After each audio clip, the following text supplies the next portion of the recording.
Oye País, buenas noches, Oye País, yo soy Rudy González, gracias por su compañía en esta hora. Como cada noche, aquí por Color Visión para analizar temas periodísticos, temas noticiosos, temas de la actualidad nacional e internacional. Chikungunya es lo que tenemos ahora de frente en el plano de salubridad, después de tener bajo control el COVID. Incluso el tema del cólera, que aunque se han producido algunos otros casos, no ameritan una alarma nacional porque han sido localizados, focalizados, y las autoridades han dicho que están sobre los temas. Pero este caso de la chikungunya, que es, lo transmite el mismo mosquito Aedes aegypti, que transmite también el dengue, es algo como que convive con nosotros. Pero la OPS, Oficina Panamericana de la Salud, ha advertido que en la región hay un desarrollo del chikungunya ya terminando el invierno y con el comienzo de la primavera, con las aguas de la primavera. Quiero dar las gracias y quiero hacer público mi agradecimiento a la doctora Rosalba Ramos, nuestra fiscal del Distrito Nacional, por el envío de su libro, El levantamiento del velo corporativo de los delitos económicos, escrito por ella, quien está terminando su mandato al frente de la Fiscalía del Distrito Nacional, pudiera ser ratificada, pudiera ser enviada a otras asignaciones dentro del Poder Judicial, dentro de lo que tiene que ver con el Ministerio Público. Y esta obra no la he leído, le agradezco su dedicatoria para Rudy González, con cariño y afecto, de Rosalba Ramos. Muchas gracias. Le prometo leer y después comentar algunas partes de este libro que me parece muy interesante, viniendo desde la pluma de una fiscal de ya mucha experiencia en el Distrito Nacional.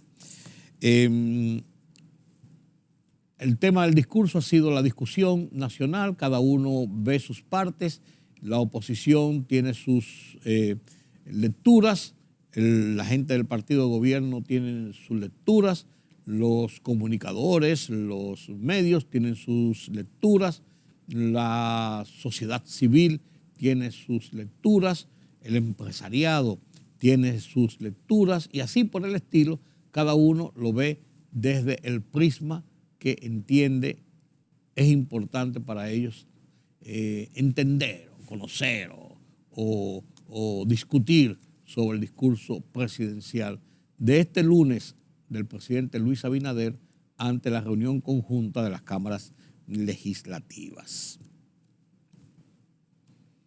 Vamos a analizar en la parte económica temas del discurso y otras situaciones aquí en República Dominicana y en el resto del mundo, con Carlos Cuello. En mi columna de esta semana en el Listín Diario Oye País, que se llama como este programa, analizo el tema del discurso presidencial relacionado al tema Haití, las posiciones del gobierno dominicano y los pronunciamientos del presidente Luis Abinader. Lo comparto con ustedes a continuación.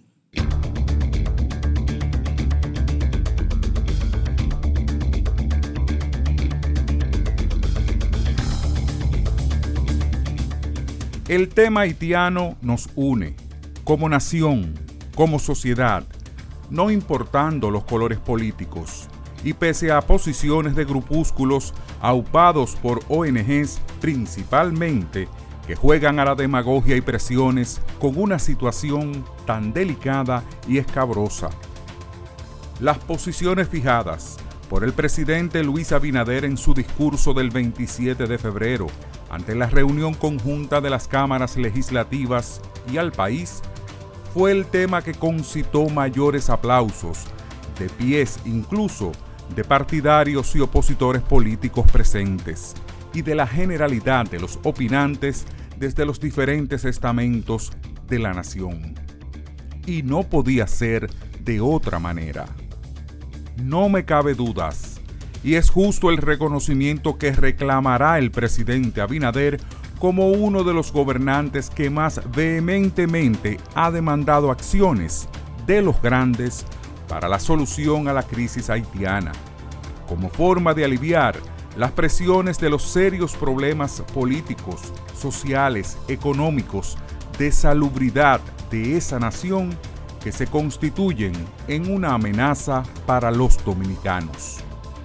El reto fue lanzado, un pacto de país en que todas las fuerzas de la sociedad empujen en una misma dirección ante el serio problema que tenemos de frente.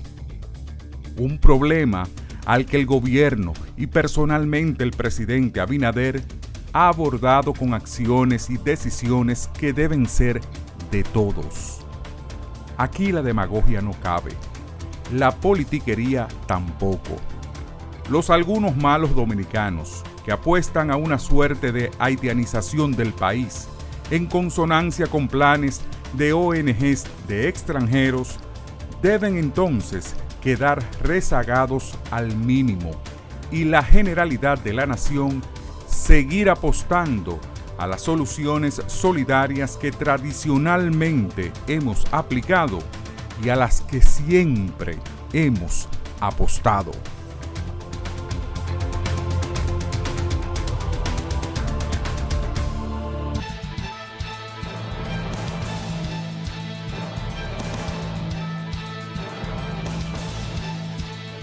El liderazgo político nacional, con excepción de los partidos de la Liberación Dominicana, PLD, y Revolucionario Dominicano, PRD, y el presidente de la República, Luis Abinader, conversaron sobre un acuerdo nacional por la defensa y protección de la soberanía del país, anunciado durante su discurso de rendición de cuentas el pasado 27 de febrero. Acordaron conformar 4 comisiones para velar por las políticas migratorias y de exterior del país, además del control de la frontera dominico-haitiana. 14 jefes de Estado o de Gobierno de Iberoamérica ya han confirmado su asistencia a la cumbre que se celebrará en Santo Domingo entre el 24 y el 25 de este mes de marzo, informó el ministro dominicano de Exteriores, Roberto Álvarez. Los 14 dirigentes que ya han confirmado su asistencia constituyen una amplia mayoría de los 22 países, 19 latinoamericanos y 3 europeos, entre ellos España, Andorra y Portugal, que forman parte de la comunidad iberoamericana. El ministro de Turismo, David Collado, anunció que el acuerdo de cielos abiertos con los Estados Unidos está en su etapa final y se firmará en este mes de marzo. El acuerdo Cielos Abiertos es un acuerdo que permitiría a las aerolíneas que puedan brindar servicios aéreos más asequibles, convenientes y eficientes a los consumidores al minimizar las limitaciones de estas sobre rutas, número de vuelos, entre otros aspectos.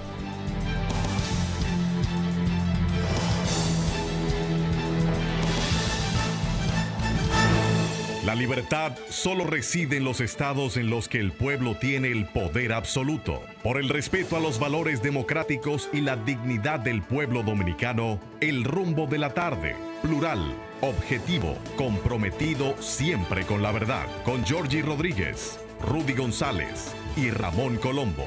Los poderosos ya están en el aire.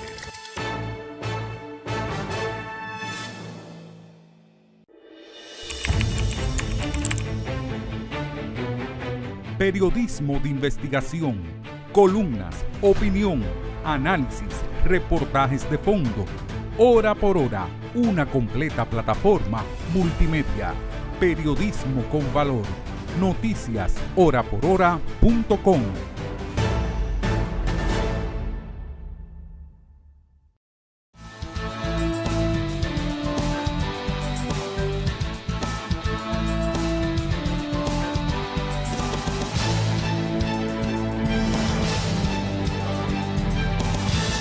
El discurso del presidente Luis Abinader en la Asamblea Nacional, no, en la reunión conjunta de las cámaras legislativas, tenía un alto componente político, como son los discursos presidenciales, pero todo basado principalmente en el componente económico, de la recuperación de la economía a lo largo del año pasado, desde la visión del gobierno y del jefe del Estado. Entonces, lógicamente, hubo matices interesantes e importantes. Yo en el programa que comentaba con César Duvernay y con Rafael Núñez, yo citaba que entre uno de los 3 puntos principales que yo vi novedoso del discurso, fuera de la presentación de las memorias, era el llamado que le hacía directamente el presidente de la República a el ministro de Trabajo, allí presente también, diciéndole que convoque a el Comité Nacional de Salarios para resolver esto. Yo lo vi desde el punto de vista de que el presidente estaba mandando un mensaje. No podemos tener perturbación social y a veces estas discusiones y estas cosas y las protestas y las quejas provocan perturbación social. No lo hemos tenido y gracias a Dios eso nos ha permitido navegar con mucho menos intranquilidad a lo largo de toda esta crisis que comenzó con la pandemia. Buenas noches, Carlos. Buenas noches, don Rudy. Yo vi eso como un punto interesante. El discurso fue bien extenso. Sí. 2 horas, 37 minutos y 36 segundos. Pero incompleto, porque con todo y eso hay gente que dice que debió decir. No, claro. Y hay gente que dice, no debió decir tal cosa. Decía nuestro amigo Orlando Gil, ¿usted recuerda? Sí. Hay que hacer 10 millones de discursos para que cada uno escoja el que le gusta. Sí. De todos modos, como es natural, había una rendición de cuentas. La principal. ¿Qué es lo que manda la Constitución? Sí, las cifras estadísticas del año pasado, casi la mayoría se conocían con antelación, ¿no? Pero el presidente introdujo ahí algunos elementos novedosos, como el Pollo Index. Sí. En realidad, mira, no es un índice, porque un índice tiene que tomar en cuenta una serie de variables. El caso, por ejemplo, él lo comparó con el MAC Index, que se utiliza en base al Big Mac, lo utiliza la revista inglesa The Economist. Bueno, en ese producto se combinan toda una serie de elementos. Elementos, correcto, ¿no? El lechuga, el tomate, cachú. O sea, hace una especie de mini canasta. Sí, eso es. Que es lo que se busca cuando se utiliza un índice de referencia, ¿no? Mira, lo que el presidente quiso en este caso fue hacer una comparación entre lo que se adquiría en un producto específico, emblemático, con el salario de un año dado, y lo que se adquiere ahora. Eso no es nada raro cuando se analiza, por ejemplo, cuando los medios de comunicación nos presentan el salario mínimo de Venezuela. Lo que hacen es lo comparan. ¿Qué compra ese salario mínimo en tema de un producto emblemático? Lógico. ¿Y qué compra Avante? Claro. ¿Qué es lo que se llama la canasta básica? Claro. Eso es. Claro, es cierto que todos los productos tienen altibajos por montones de factores que no tienen al caso analizar ahora, ¿no? No son estáticos. Pero es importante el hecho de que mandó una señal, ¿no? Hay tiempo, lo sabemos, al Comité Nacional de Salario, en este caso el ministro, que es el que lo convoca, ¿no? Y creo que ya lo convocó, dicho sea de paso, ¿no? Porque le preocupa al gobierno el hecho de que los salarios se hayan deteriorado tanto, ¿no? Y de que no se haya hecho todavía lo suficiente como para poder corregir esa situación, algo que no depende del gobierno, aunque sí podría hacerlo introduciendo un proyecto de ley al Senado, pero lo ideal sería que se logre mediante negociaciones, que es lo que, como tú decías, lo que ha mantenido esta relativa estabilidad social, ¿no? Negociando entre las partes, negociando la gente se entiende, ¿no? Claro, o hablando. Claro. Entonces, el Comité Nacional de Salario tiene esa facultad. Es cierto que en nuestro país tenemos más de 13 o cerca de 15 salarios mínimos, ¿no? Porque este es el salario mínimo. Unos sectorizados y otros. No, exacto, no sectorizados. Los sindicalistas han abogado porque. ¿Qué está sectorizado, si vamos a ver, Carlos, porque se toma como parámetro? El más amplio. Y además de eso, los niveles de las empresas por monto y por cantidad de empleados. Sí, los parámetros siguen siendo los mismos. Sí. Lo que pasa es que hay algunas actividades que son más sensibles. Hay otras que tienen compensaciones marginales. Claro. Como es el caso del turismo. Claro. No solamente aquí. En todo el mundo, los que trabajan en restaurantes, por lo regular, claro, tienen las los salarios son bajos. Claro. Porque tienen ya las compensaciones marginales, ¿no?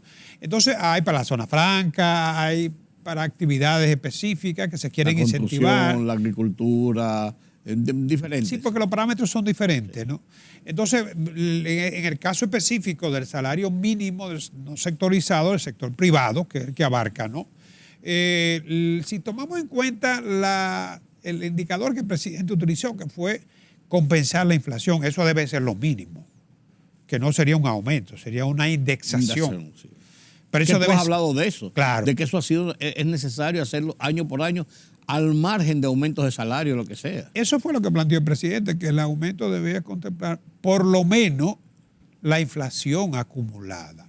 Si partimos de eso, ¿no? Porque ya hasta cierto punto él mandó ya un parámetro. Sí. Ya los trabajadores fijaron uno, 35. 35. El presidente mandó ya un parámetro. ¿Cuál sería el parámetro de la inflación acumulada? Mira. Porque no es la última, sino la acumulada en los últimos... Mira, si fuera a hablar de una indexación de julio a julio, tomando en cuenta el índice de precio al consumidor del Banco Central, la inflación hasta enero, ojo, que es la última que se tiene, sería 12.6%. De julio del año pasado, cuando se hizo el aumento, a enero de este año. Vamos a suponer, estamos entrando en marzo, ya marzo, abril, mayo, faltarían unos cuantos meses, suponiendo lo que proyecte el Banco Central y lo que todavía es muy poco, porque es el mes de enero el que tenemos, nada más, ¿no? Pero vamos a suponer que se logre el objetivo meta de inflación al finalizar este semestre. Tendríamos que la inflación a julio proyectada sería de un 15%. Que es más o menos a donde siempre terminan las negociaciones. Pero eso sería una indexación, ¿eh? Sí, no, claro, pero que eso ya es por lo menos a donde siempre terminan las demandas de los trabajadores, que se van en 30 y después terminan en 14, 15, 16, 17. Ahora, para preservar el poder adquisitivo del salario, tomando en cuenta la inflación en este caso, ¿no? Vamos a suponer que se cumpla el objetivo meta de inflación del Banco Central, que es un 4% anual. Uh-huh. Entonces, tendríamos que, como no se va a revisar en los próximos 2 años, tendríamos que ajustar ese 8%, ¿no? Que ahí te va a subir como a un 23%. Entonces ahí te subiría, sí, sobre los 20. Se podría hacer en dos, como se hizo se hizo el año pasado. O sea, digo, en el 2021. Exacto, por lo menos a mediados. Y después en el 2022. Por menos un 15 mínimo, debería ser un 20, ¿no? Pero vamos a suponer que entonces a mediados, al comenzar el año siguiente, se haga otra parte, ¿no? Yo te pregunto lo siguiente, Carlos, y lo conversamos los otros días. Con la situación de las empresas por la política de tasa monetaria que aumentó la tasa monetaria a lo largo de los 2 últimos años, o desde noviembre del 2021, todo el 2022, por las razones de control de la inflación, eso encareció los préstamos, encareció el dinero y encareció también los niveles de producción. Si a eso se le aumenta el nivel de salarios, ¿cómo se puede reflejar esto en la producción nacional, en la industria, en la empresa? Mira, hay dos maneras de ver esa decisión. Una es que el salario es un componente de costo, bueno, y que podría también impulsar la inflación. Entonces lo que me da por aquí me lo quita por allá. Claro. Porque hay que hablar aquí de salario real, salario nominal. Sí, pues eso podría disparar los precios de lo que producen. Es que se aumente el salario nominal. Claro. Pero el salario real mide el poder adquisitivo. Claro. Que es la realidad final de cuentas. Claro. Por eso es que hablamos aquí de indexación, ¿no? La otra manera sería en el sentido de que el salario, además de componente de costo, también es un incentivo a la demanda, estimula la demanda. Sí, claro. Aunque no todas las empresas se van a beneficiar igual. Claro. Habrá alguna empresa que se beneficie más que otra, ¿no? Algunas actividades, ¿no? Podría ser. Pero un salario muy deprimido no aporta, no contribuye a incrementar, a fomentar el crecimiento de la economía. No, claro. Porque si la gente está restringida en el consumo, entonces las primeras que van a sentirlo son las empresas. O sea, yo creo que en este caso lo ideal es que se le busque un intermedio. Ahí, ¿no? hay que hilar muy fino, Carlos. Sí. Para tomar las medidas reales de uno y otro. Desde el punto de vista empresarial siempre se va a partir de que un salario muy alto va a producir desempleo y menos oportunidades, sobre todo para los que no se han insertado en el mercado laboral. Otro parámetro que también se sale a colación, pero que en realidad la canasta es familiar. Aquí sí, no por persona. Sí, pero lo ideal sería que el salario mínimo cubriera, si no la media de la canasta familiar, porque podrían haber más de una persona que trabajen en un hogar, ¿no? Que generalmente ocurre de clase media. En muchos casos, correcto. Y además, el salario no es la única fuente de ingreso. No, Cuando aquí hablamos de un salario de 20,000 pesos, recuerda que hay un salario 13 y las empresas dan bonificaciones y hay gente también que hace otro trabajo para compensar. Y hay pago a la seguridad social, Sí, y el sí, empleado sí. formal tiene también el seguro, Sí. que le cubre la medicina. O sea que estamos hablando del salario nominal. Y va acumulando para su También. liquidación. Claro, la seguridad social. Claro, Que para las empresas pueden ser 4 o 5 salarios más. sí, a final de cuentas. Entonces, fíjate, la canasta familiar en el quintil más pequeño, el quintil, primer El de quintil, 11,000 ¿no? y pico. Ese primer quintil, estamos hablando de que en julio del año pasado eran 22,778. Y ahora, a enero 23, todavía no ha terminado, este reajuste se va a hacer seguramente a mediados, ¿no? Son 25,908, estamos hablando de 3,131 pesos menos. Primer quintil, ¿eh? O sea, el salario mínimo ahora, que es de 21,000, no cubre la canasta familiar en el primer quintil, Que la que sitúan son en- 25,908. Si hablamos de la canasta media, ni hablar. Y la más alta ni se diga. que La son canasta 40. promedio estamos hablando de... No, la más alta son más de 60,000. La canasta promedio estamos hablando de 38,625. Y actualmente, eso era en julio del año de cuando se hizo el reajuste, y actualmente son 43,405. 485. Una diferencia de 4,860. Sí, sí. Que, Se amplía la brecha. claro, si tú le aumentas un 20% más o menos recuperaría lo que es ese Esa incremento. brecha, sí. Pero obviamente que esa canasta no es la base. Pero yo pienso que el incremento mínimo deberá estar entre 15 y 20. Sí, tú lo habías pronosticado incluso, que ese era como el perfil de por dónde podía haber una compensación real.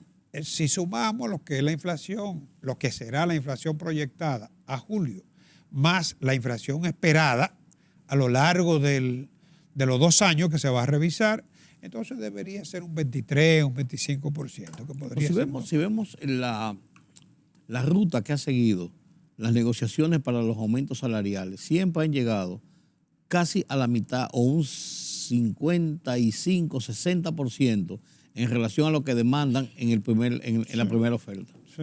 Siempre ocurre Y yo eso. creo que se va a lograr. Y yo creo que por eso yo creo que los trabajadores, los sindicalistas deben estar casi convencidos de que ese es el nivel entre 15 y un 20%. Bueno, ya hay 2 partes. El sector laboral ya fijó su parte, los sindicalistas, ¿no? Y hasta cierto punto ya el presidente también. Fijó la suya. Exacto. Sí. Entonces ya no más faltan los empresarios que han estado un poquito... Siempre pasa.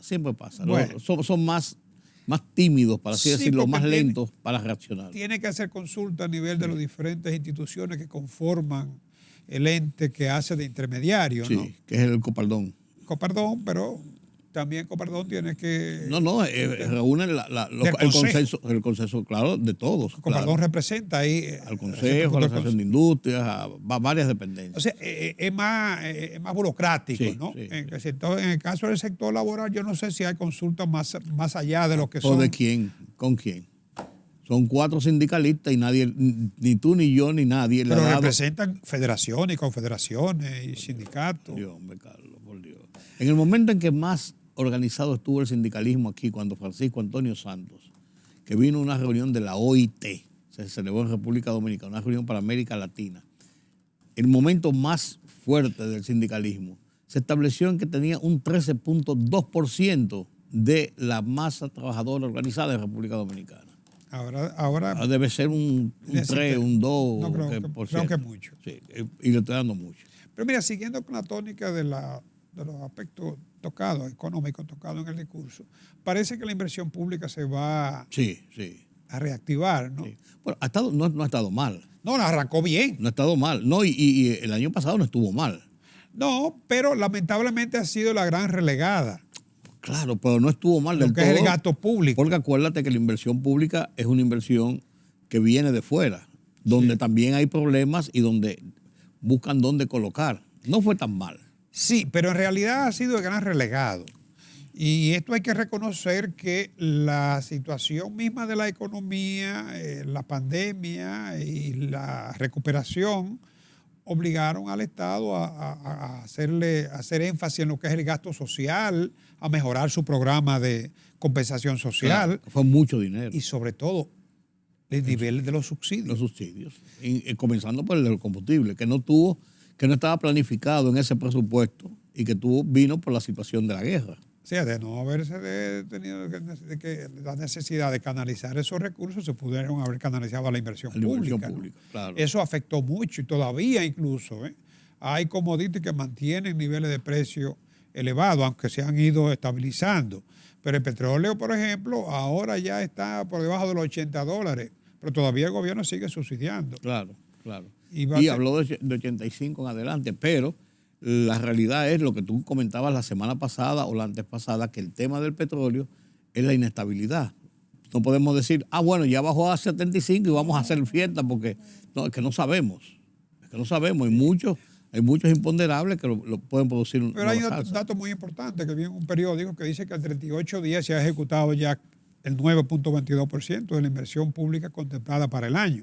El presidente hizo buenos anuncios ahí de proyectos que fueron retomados, porque no todo ha sido a partido de cero, y el presidente lo reconoció. Además que eso es bueno, eso es la continuidad del Estado. Claro. Porque además es dinero público. Claro. Pero, por ejemplo, la circunvalación de Asua, de Baní, sí, que estaban ya en etapas avanzadas. Sí, la presa de Montegrande, que también parece que se ha avanzado. Sí. Y hay megaproyectos, como el de Pedernales, por ejemplo, sí, que es el más grande de los últimos. Un proyecto que comenzó este gobierno fue el del teleférico y el tren de los Alcarrizos. También, el de los Alcarrizos parece que va a estar listo este año. Sí.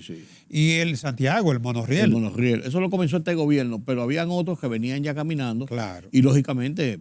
y la autovía del Coral, que eso va a ser muy importante. Yo quiero ver cuándo comience la autovía del Coral, porque ha tenido tantos problemas. Esa va a ser muy importante. Después de la autovía del Este, yo creo que esta va a ser una de las más importantes, porque es que te va a conectar la capital de la región norte con un polo turístico. Con Puerto Plata y con la reparación de la autopista Duarte, la remodelación y la ampliación y todo esto de la autopista Duarte va a colocar incluso la capital con ese polo turístico mucho más fácil. De Santiago a Puerto Plata serían 45 minutos. Sí. Por eso te digo, mucho más fácil de la capital. Entonces, si voy para Puerto Plata y en vez de pasarte 4 horas, un ejemplo, te vas a pasar 2 horas y media. Puerto Rico, Puerto Plata estaría recibiendo en este año más de 1 millón de turistas de cruceristas. De cruceros. De cruceristas nada más.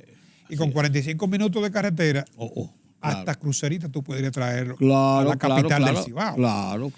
Con un aeropuerto también. Claro que sí. Que ya casi todo el pasajero del Cibao está viajando por el aeropuerto Cibao. Claro. Entonces, y el mismo aeropuerto de Puerto Plata. Ese yo creo que es un proyecto muy importante. Creo que en ambos casos, tanto en el megaproyecto de Pedernales como en la autovía del Coral, va a haber inversión va a haber inversión público-privada. Sí, ese es el plan. Ese es el plan. Porque involucrando la parte privada, el gobierno tiene que hacer menos erogaciones y tiene más garantías de que el dinero está ahí. Claro. Sí, claro. Bueno, Carlos, el Banco Central decidió mantener su tasa de política monetaria, no aumentar. Así es. Mira, este proceso comenzó en noviembre del año 2021, ¿no? ¿Tú recuerdas? Sí. Tanto en el 2020 como en el 2020. A lo largo del 2020 se mantuvo la tasa intocable. Sí, bueno, es que eran 3 puntos. Claro. Primero porque la situación de la economía lo ameritaba. Ameritaba una política monetaria expansiva, ¿no? Y en el 21 hubo que mantenerla hasta noviembre. En un 3%, ¿no? El incremento para llevarla a 8.50 gradualmente con 10 aumentos, que por ahí fue que comenzó también los aumentos en los Estados Unidos y en Europa. Sí. Nosotros comenzamos primero, ¿no? 10 aumentos periódicos de noviembre del año pasado a noviembre de este año. Entonces, de diciembre para acá ya van 4 meses que se mantiene intacta. O sea, no se ha aumentado en los últimos 4 meses. Claro. Parece que la señal es de que se podrá mantener a esos niveles. Ese nivel. ¿Cuál es el propósito de aumentar esta tasa? Bueno, esta tasa de política monetaria es un instrumento de política monetaria que se puede usar al alza o a la baja, dependiendo del objetivo que se persiga. En este caso, se está aplicando una política monetaria restrictiva para contrarrestar los efectos inflacionarios. De hecho, la expansión del medio circulante, que fue de un 30% hasta el año 21, ahora mismo en estos últimos años ha venido, después que se comenzó con el movimiento de tasa, el crecimiento ha sido de un 10%, prácticamente el crecimiento nominal de lo que es el producto, ¿no? Y eso no ha impedido que los préstamos se sigan canalizando. Claro, con una desaceleración ligera, crecimiento de un 13%. Claro. Porque hay que buscar, si bien las alzas de tasa tienen como objetivo controlar la inflación, pero el efecto no deseado es que puede también deprimir la economía. Sí, claro. Pero, sin embargo, como estamos en un proceso de recuperación, hay riesgo, tomo el riesgo para poder recuperarme. Claro, nosotros... O sea, es un juego ¿tú recuerdas en político? el 2004 que las tasas llegaron al 45% del Banco Central? Sí. Y Argentina tiene tasa por encima del 50%, ¿no? Entonces, en el caso nuestro han sido moderados y gradual las alzas.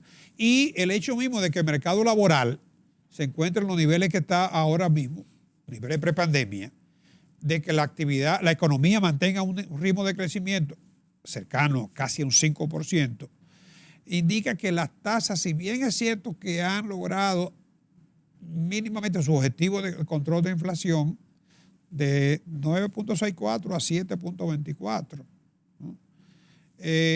No han entorpecido, digamos, el desenvolvimiento normal de la economía. Sí, ha habido una ralentización en el crecimiento. Sí. Los últimos 3 meses se ha notado la desaceleración, los últimos 3 trimestres, ¿no? Pero era lógico, claro, era de esperar. Claro, no iba a ser diferente, ¿no? Lo que no se parece que es los niveles de deuda de República Dominicana. Ay, agrégale ahí que el Banco Central ya acumula niveles históricos de reserva de más de 15.000 millones Subió a 15.000 de dólares, ¿sí? En el caso de la deuda, también aquí yo creo que vale la pena traer algo a colación. El presidente habló de que la deuda consolidada se había reducido del 60 que él la recibió a un 57 y pico, ¿no? O sea, había bajado. Uno parecería que uno podría pensar que debemos menos. Sí. Uno sí piensa, ¿cómo debemos menos? Y estamos aprobando más préstamos. Pero la realidad, claro, el discurso se refirió nada más al indicador. Y es cierto, el indicador de deuda pasó de un 61 a un 57, 58%. Ahora bien, ¿cuál era la deuda consolidada en el 2020? Era 57.266 millones. ¿Cuál es la deuda consolidada? El último corte, a diciembre, ¿no?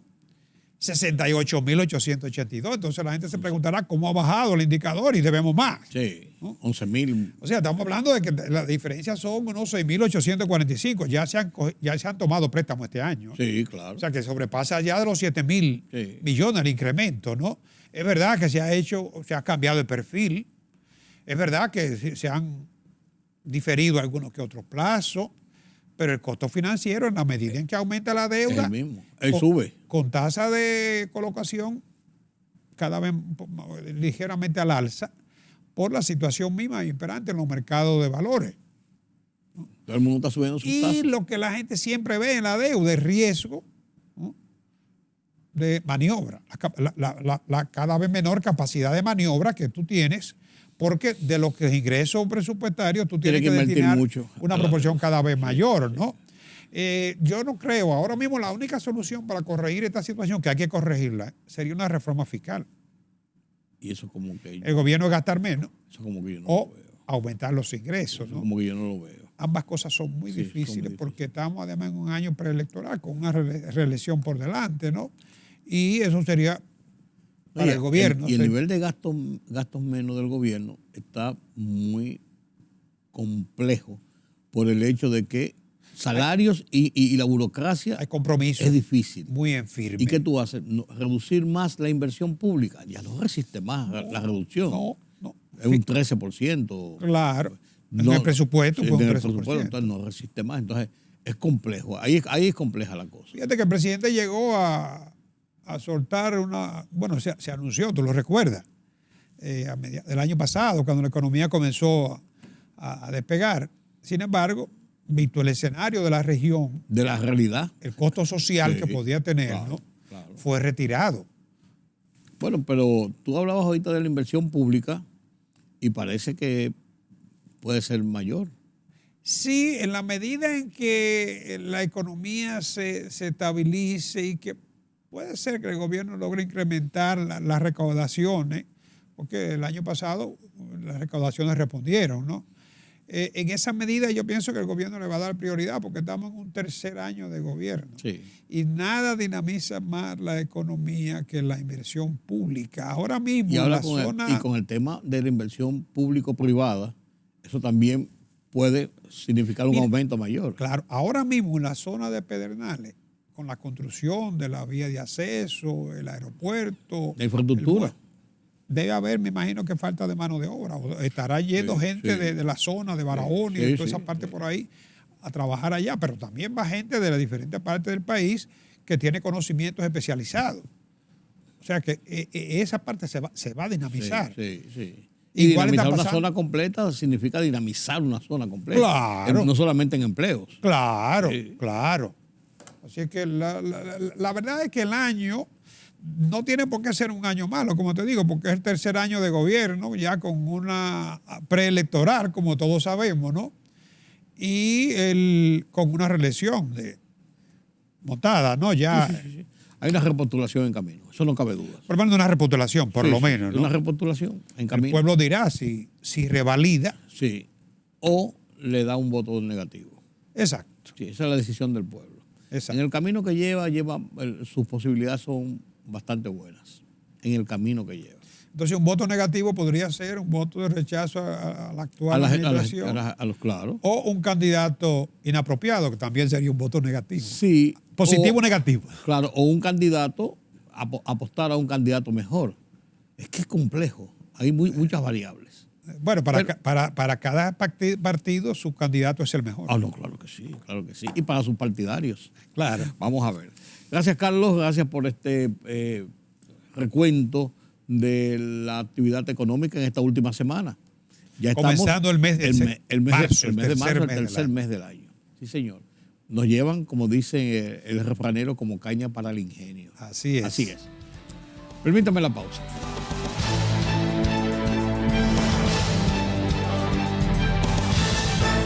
La libertad solo reside en los estados en los que el pueblo tiene el poder absoluto. Por el respeto a los valores democráticos y la dignidad del pueblo dominicano, el rumbo de la tarde, plural, objetivo, comprometido siempre con la verdad. Con Georgie Rodríguez, Rudy González y Ramón Colombo. Los poderosos ya están en el aire.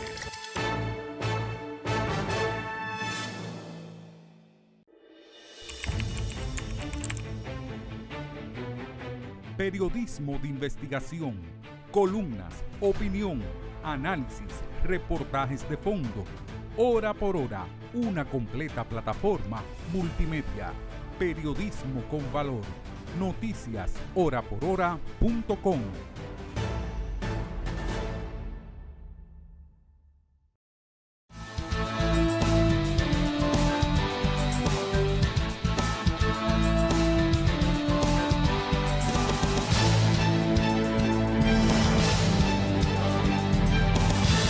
Esta semana se cumplió un año, señores, de la guerra, de la odiosa agresión rusa contra Ucrania, que ha puesto al mundo patas arriba y que ha provocado muchos efectos indeseados. La Voz de los Estados Unidos de América, VOA, analizó esta semana en su foro interamericano el tema del año de la invasión rusa a Ucrania, sus consecuencias. Y es un tema interesante, un tema que no tiene desperdicios. Lo presentó Jaime Moreno por Gonzalo Abarca, quien estaba en otras asignaciones. El estado de la guerra, así titula la VOA su reportaje de esta semana. Lo comparto con ustedes a continuación.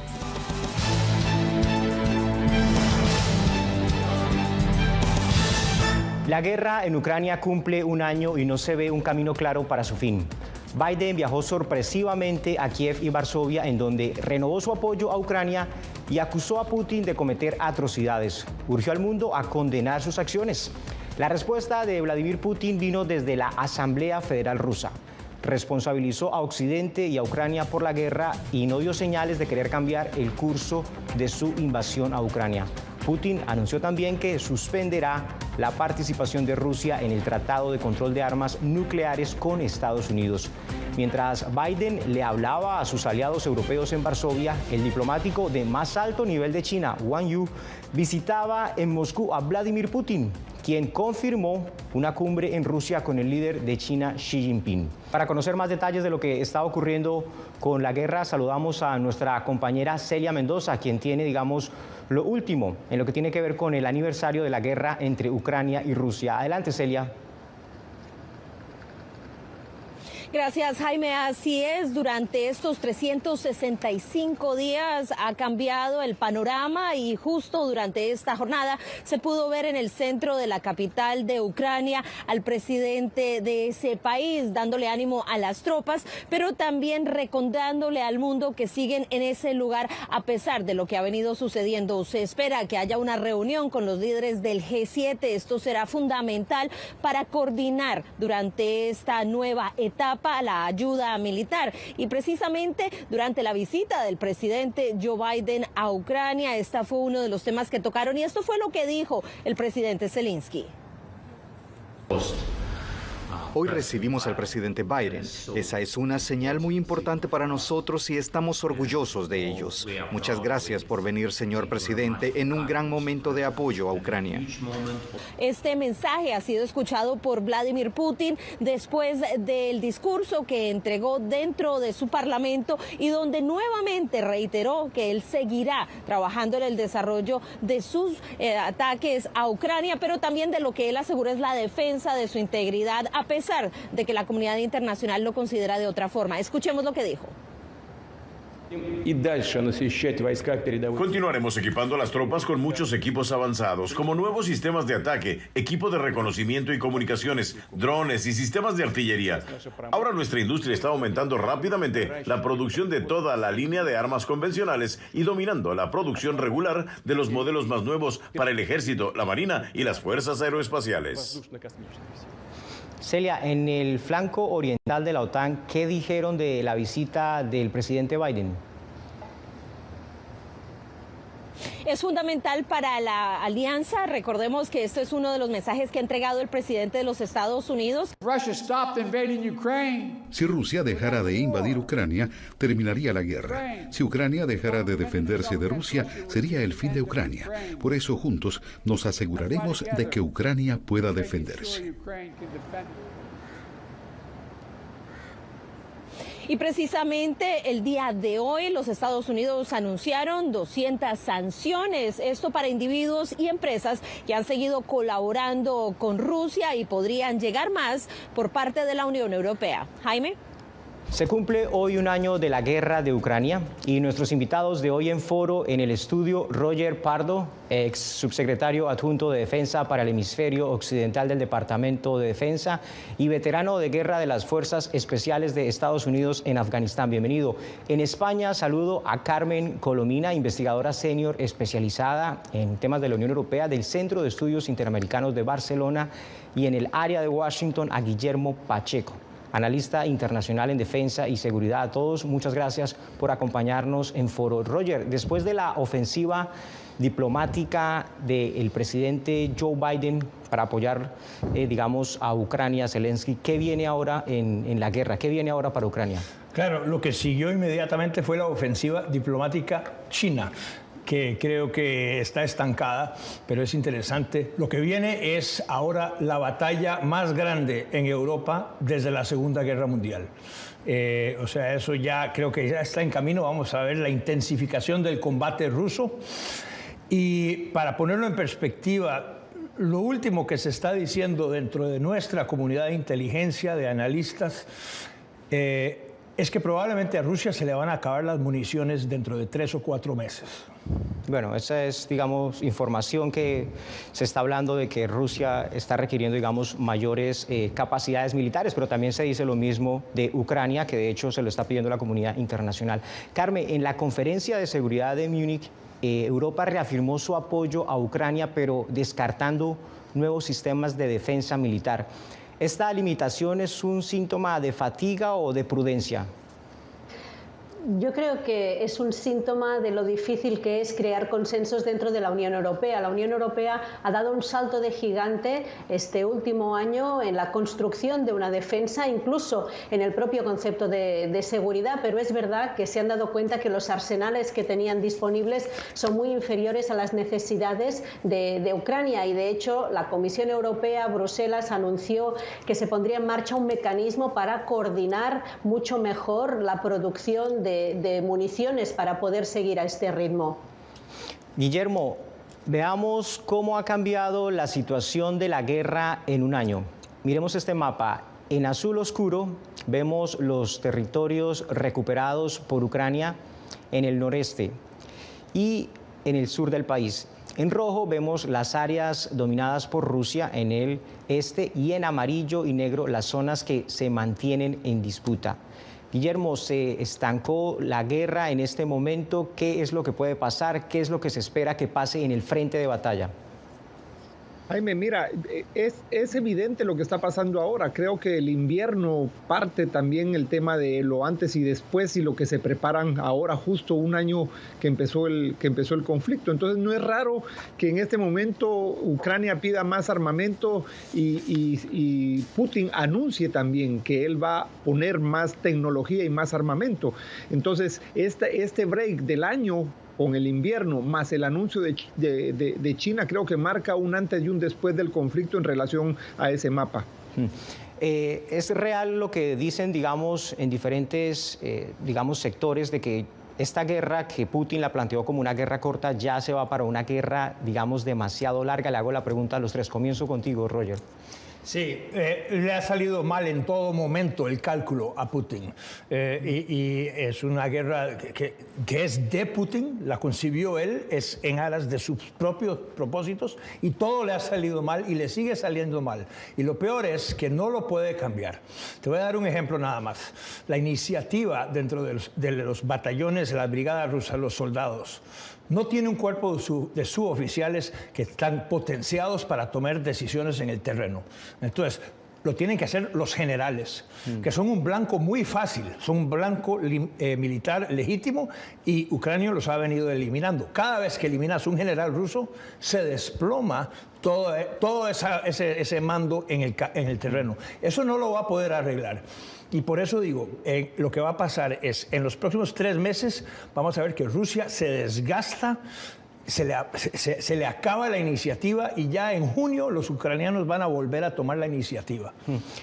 Carmen, en un escenario de una guerra larga, ¿qué tanto favorece esto a Putin? Sí, yo creo que Vladimir Putin siente que tiene el tiempo a su favor, que cuanto más se cronifique esta guerra, más puede confiar primero en las dificultades de mantener la unidad occidental entre Estados Unidos, la OTAN, la Unión Europea y la propia unidad de los europeos. También es verdad que venimos de un conflicto que ya estaba cronificado en el este de Ucrania desde 2014, por tanto, este es uno de los escenarios, y hasta ahora veremos qué pasa con la llegada precisamente de este nuevo armamento a partir de la primavera, pero hasta ahora ninguna de las dos partes ha tenido capacidad suficiente, militarmente hablando, de imponerse en el terreno, y por tanto todavía tienen dependencias también del exterior, sobre todo Ucrania. Guillermo, de la ayuda anunciada a Ucrania, ¿en qué momento podría verse algún cambio en este mapa que acabamos de demostrar?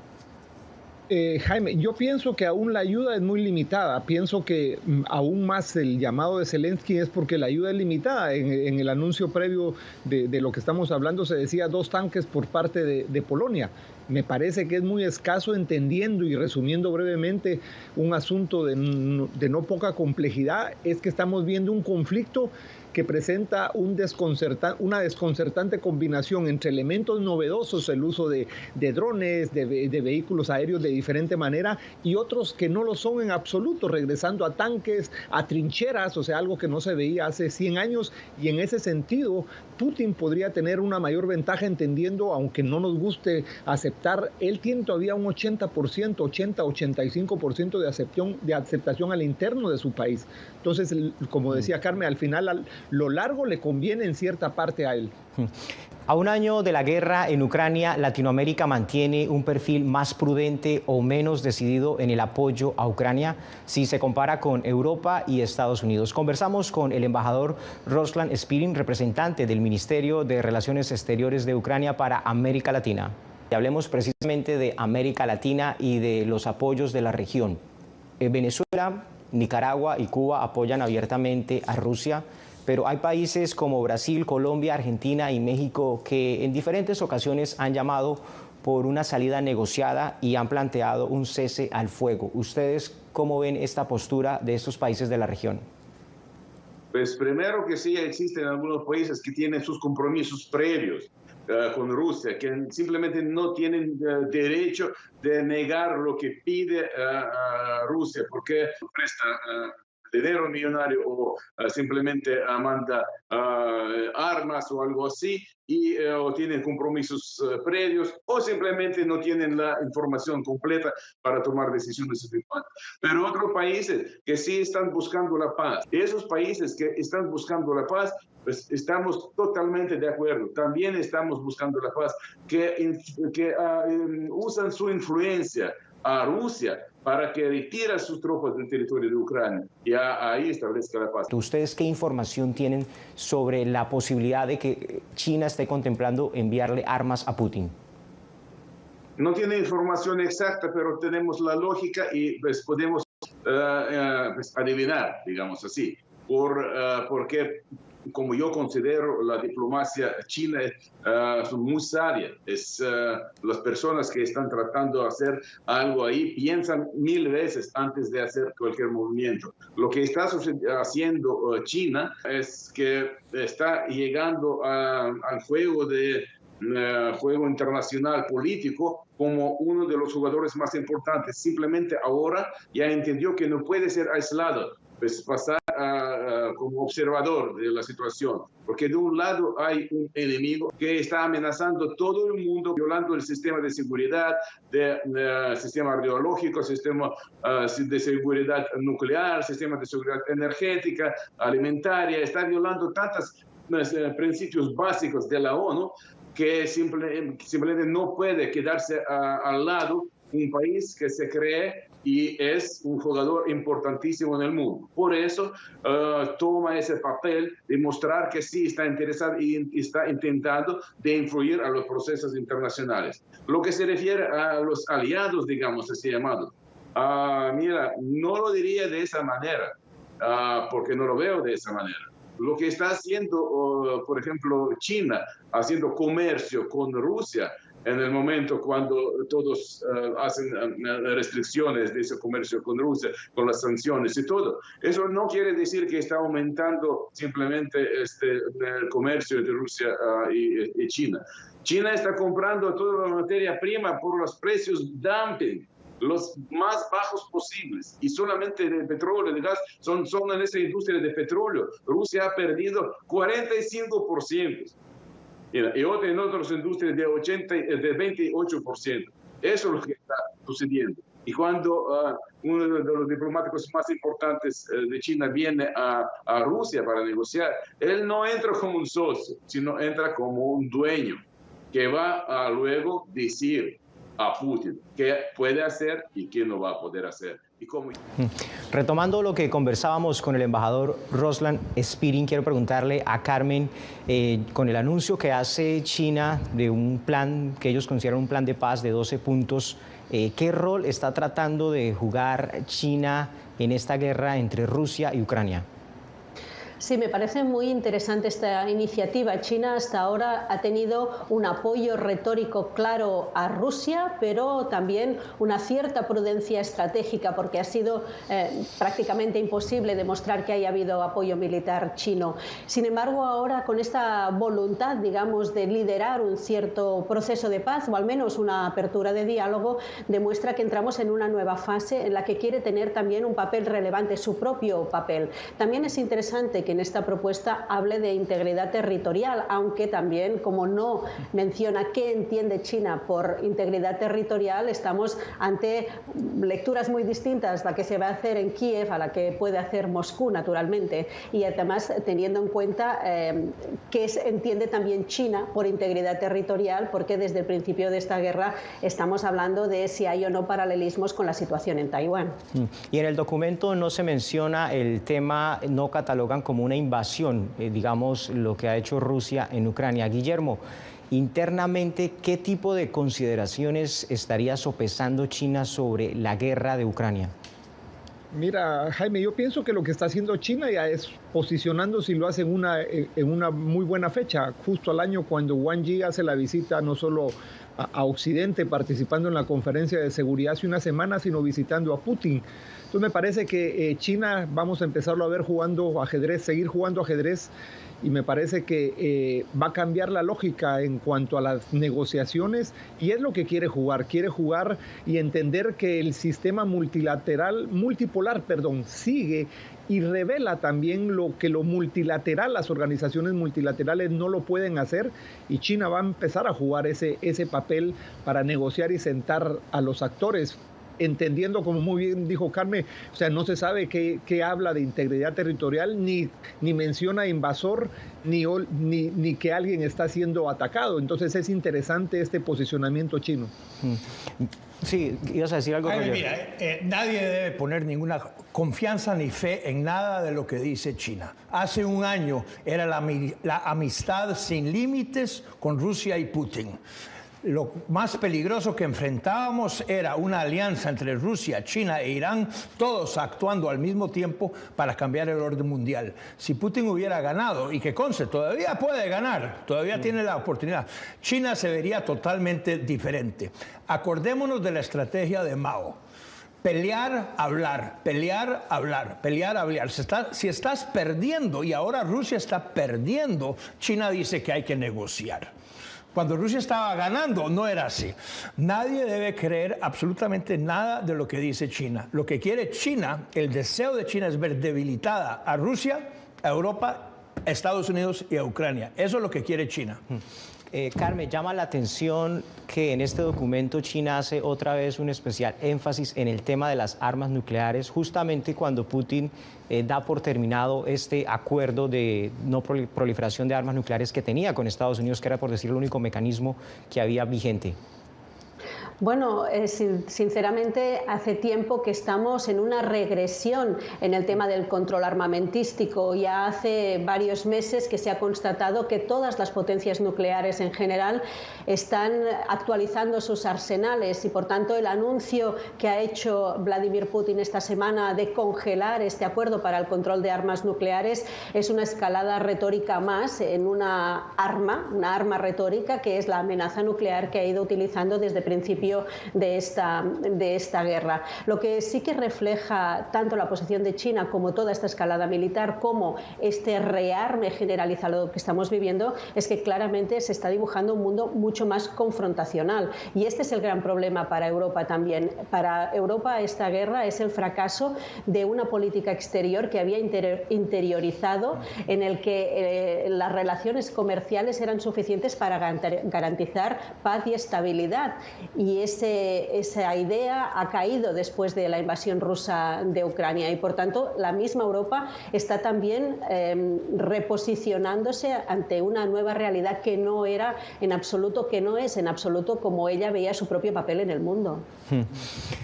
Roger, tu comentario final sobre esta situación de la guerra, lo que viene para Ucrania. Sí, mira, a toda costa hay que derrotar a Rusia. Si Rusia saca una sola migaja de esta guerra, habrá demostrado el hecho de que el chantaje nuclear y la violencia y la brutalidad funcionan. A toda costa hay que derrotar a Rusia. Yo creo que el momento de las negociaciones es muy prematuro. A Rusia se le van a acabar las municiones dentro de 3 o 4 meses, así que en junio y julio ya veremos que Ucrania vuelve a tomar la iniciativa y le va a dar una paliza absoluta a Rusia. Inclusive se verá la posibilidad de que Ucrania se tome a Crimea para fin de año expulsar a todas las fuerzas rusas de Ucrania. Ese será el momento de la negociación. No antes de eso. Hasta que Rusia esté derrotada, no debe haber una negociación, sino el mundo se abrirá al chantaje nuclear en todas partes del mundo. Y lo que es más, dentro de 18 meses veremos que China, Irán, Rusia, Corea del Norte, Nicaragua, Venezuela, todos esos países se combinen para cambiar el orden mundial. Entonces, nada de negociaciones, hasta que Rusia esté derrotada. Roger, bueno, lo veo bastante radical con la posición, pero si Rusia está derrotada, pues ya para qué negociación. Exactamente. Pues a Carmen Colomina, investigadora senior especializada en la Unión Europea, a Guillermo Pacheco, analista internacional en defensa y seguridad aquí del área de Washington, también a Roger, usted veterano de guerra en Afganistán. A todos ustedes, muchísimas gracias por habernos acompañado hoy en Foro de La Voz de América, y recuerden seguirnos en todas nuestras plataformas, en boanoticias.com, en Facebook, en Instagram. Ahí pueden encontrar todas las noticias y todo el desarrollo y esta cobertura especial de La Voz de América sobre el aniversario de la guerra de Ucrania. Así llegamos al final de esta emisión de Oye País. Gracias por su compañía en esta hora. Yo soy Rudy González.